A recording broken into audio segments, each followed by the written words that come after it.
Good morning, Hank. It's Tuesday. So Bill and Melinda Gates' annual letter just came out, and it really is my favorite letter of the year, with apologies to the birthday card I get every year from my insurance agent. You should read the whole thing, linked below. But it predicts that in the next 15 years, the lives of the world's poorest people will become dramatically better. Alright, so even though hundreds of millions of people have emerged from absolute poverty in the last 25 years, and even though child mortality has been cut by half, and even though more kids than ever have access to vaccinations, we still kind of live in two worlds. In one world, fewer than 1% of kids die before the age of 5, almost no one gets malaria, very few children are denied access to vaccines because of lack of refrigeration, and serious malnutrition in children is extremely uncommon. And then we have the other world. In that one, 1.5 million kids die every year from diseases that could be easily prevented by vaccines. There are like 200 million cases of malaria every year, and more than 25% of kids are stunted due to malnutrition, which can lead to cognitive problems and all kinds of other health issues. And in this world, kids are far less likely to go to school or to learn how to read, especially if they're girls, and all of that is totally unacceptable.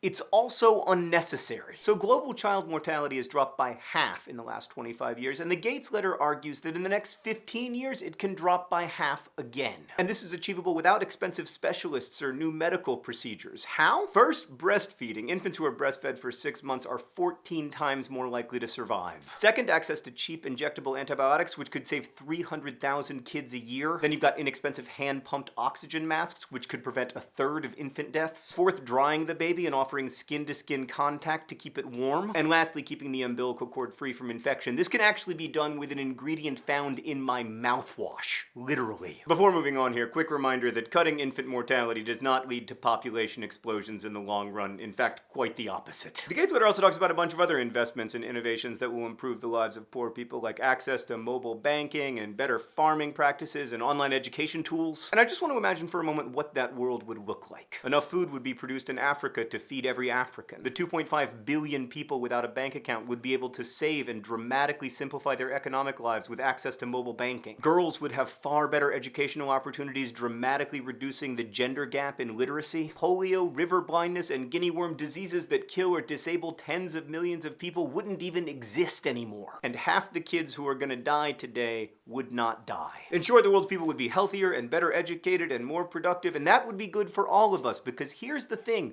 we do not actually live in two worlds. It sometimes feels like we do, not just because no one in my neighborhood has kids who are stunted due to malnutrition, but because no one I follow on Tumblr or Twitter or Instagram has kids who are. Hank, the reach of my online life can feel infinite, but it isn't, and that inevitably creates an empathy gap. As Bill and Melinda put it in the letter, there is overwhelming evidence that people care about others who are suffering when they can see that suffering. But too often we can't see it, not because people in the developing world are silent, but because we're not good at listening to them. We're far better at listening to voices that feel closer, that we can find on Tumblr or Twitter, people who feel like us. But the way we imagine us must include people living in poverty, because there is just the one world. And when we start to pay attention to problems that seem distant and foreign, we often find that they actually aren't. They're human problems. They're us problems. Hank, I think the coolest thing about the Gates letter this year is that they give us the opportunity to learn to listen better and more broadly by signing up to be something they call a global citizen. The idea is that if we become more informed about the issues facing people around the world, we will naturally become more engaged. I think that's brilliant, and I hope it allows me at least to learn to listen better, so I hope you'll join me in signing up, link in the doobly-doo. Hank, by the way, I also hope that we're still making videos in 15 years so we can discuss which of the Gates letter predictions came true and which didn't. But before then, in fact, significantly before then, I will see you on Friday.